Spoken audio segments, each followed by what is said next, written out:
सत्संग की आधी घड़ी तब के वर्ष 1000, तो भी बराबर है नहीं कहे कबीर विचार।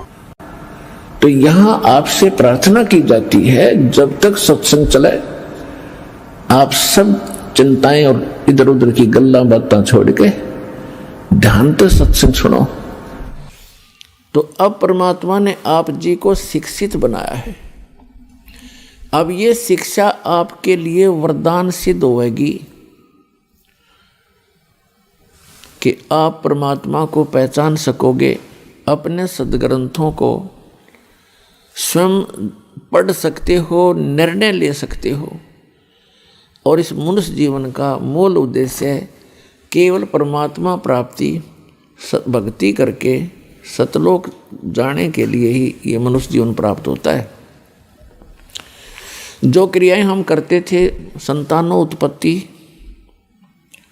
उनकी परवरिश में सारा जीवन लगाकर हम ये कहा करते थे, हमारे बुजुर्ग, हमने देखा सुना कि मेरा काम पूरा हो गया, बच्चों का विवाह कर दिया, परमात्मा ने उनका संतान दे दी, अपने पैरों पर खड़े हो गए, अब मेरी बेशक मृत्यु होगी, हो जाओ, मेरा काम पूरा हुआ। अब इस तत्व ज्ञान से, अध्यात्म ज्ञान से पता चला कि मनुष्य वाला काम तो शुरू भी ना किया उसने, ये कर्म तो पशु पक्षियों जैसे ही किए आज तक जो आपने किए। तो इस मनुष्य जीवन का यदि कोई मूल उद्देश्य है, केवल परमात्मा प्राप्ति है। और आप जी जिनको ये मानव शरीर मिला है, ये एक ड्रेस है, ड्रेस पोशाक, इसको संत भाषा में चोला बोलते हैं, चोला यानी कपड़ा। तो ये वस्त्र आपको अन्य प्राणियों से भिन्न प्राप्त है, तो इसका कोई काम भी भिन्न है। और उस काम के बिना इस मनुष्य जीवन का कोई यूज नहीं, चाहे कितने कोठी बना लो, फैक्ट्री लगा लो, या चाहे कितनी कार खरीद लो, एक सेकंड में मृत्यु हो जाती है, सब कुछ धरा धराया रह जाता है। और हाथ मसलता हुआ हारे हुए ज्वारी की तरह यह प्राणी यहाँ से शरीर छोड़कर चला जाता है। जो भक्ति नहीं करता और भक्ति कर रहा है नकली गुरुओं के पास, वो भी हारे हुए ज्वारी की तरह ही जाएगा। तो पुण्यात्माओं, आप जी को ये ड्रेस अलग मिली है, इसका काम भी भिन्न है। जैसे बच्चे विद्यालय में जाते हैं, विद्यार्थी की ड्रेस, उनकी पोशाक भिन्न होती है। और अन्य जो मजदूरी करते हैं या खेतों में काम करते हैं या कोई अपनी अन्य दुकान आदि कार्य करते हैं, मजदूरी करते हैं, तो उनकी ड्रेस पोशाक भिन्न होती है।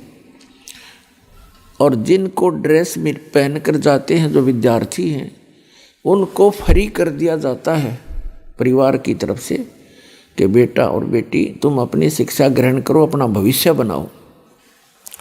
और यदि वो बच्चे उस शिक्षा काल में, विद्यार्थी जीवन में अपना उद्देश्य को ध्यान में ना रखकर, पढ़ाई ना करके कोई सिनेमा देखता है, कोई ताश खेलता है, या कोई ऐसे ही गप्पे मारता रहता है, तो उनको फिर बाद में बहुत पछताना पड़ता है जब वो उनका विद्यार्थी जीवन समाप्त हो जाता है। एक समय एक व्यक्ति सड़क के ऊपर, रोड के ऊपर वहाँ मिट्टी डाल रहा था, मजदूरी कर रहा था। वहीं पर उसी रोड का इंचार्ज एक एक्सियन आया, एग्जीक्यूटिव इंजीनियर, और वो जब आकर इंस्पेक्शन करके चला गया, तब वो टोकरी डाल रहा व्यक्ति, वो मजदूर कहता है कि ये एक्सियन, इसका ये नाम है, ये मेरा सहपाठी था, मेरा क्लास फेलो था, मेरे कर्म फूट गए, मैं पढ़ा को नहीं, बकवाद करता रहा, सिनेमा देखता रहा। हम इकट्ठे ही इंजीनियरिंग कर रहे थे, +2 करके, 12वीं करके, और मैं पढ़ा नहीं। आज ये एक्शन लग के कारों में घूम रहा है और मैं मजदूरी कर रहा। तो परमात्मा कहते हैं आप यूँ पछताओगे जिनको मानव शरीर प्राप्त है।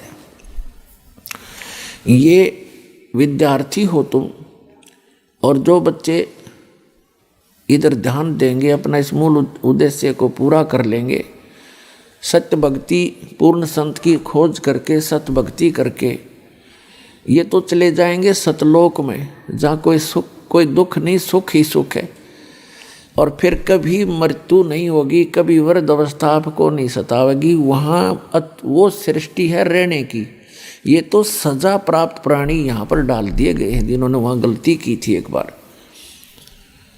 तो जो यहाँ से सत भक्ति करके चले जाएंगे तो वो तो सुख पाएंगे उसे जो पढ़कर एक्सीन लग गया, और दूसरे दुख पाओगे जो इस मनुष्य जीवन के अंदर केवल राजनीति में, कोठी बनाने में, बंगले बनाने में, घूटी सूटी लाने में और बेमतलब की बकवाद करके अपना जीवन व्यर्थ कर जाते हैं। वो ऐसे पछताएंगे जैसे वो मजदूर पछता रहा था, फिर गधे कुत्ते बनकर मजदूर लगेंगे। इसलिए परमात्मा ने आकर स्वयं ज्ञान दिया है कि आप भक्ति करो, और जो भक्ति नहीं करते वो चाहे भले ही आज आपको सुखी नजर आते हैं, वो उनके पूर्व जन्म की शुभ कर्मों की बैटरी चार्ज है।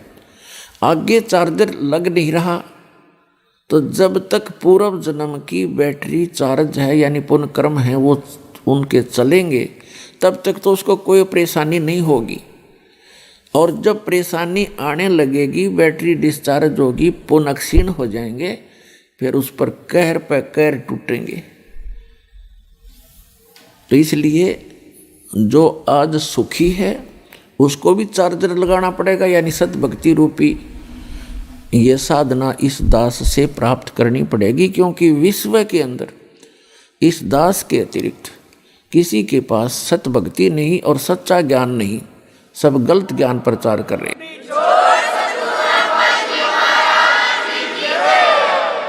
और इसके अंदर कोई मान बढ़ाई नहीं करनी चाहिए, क्योंकि हम कई प्रकार से भ्रमित हो गए।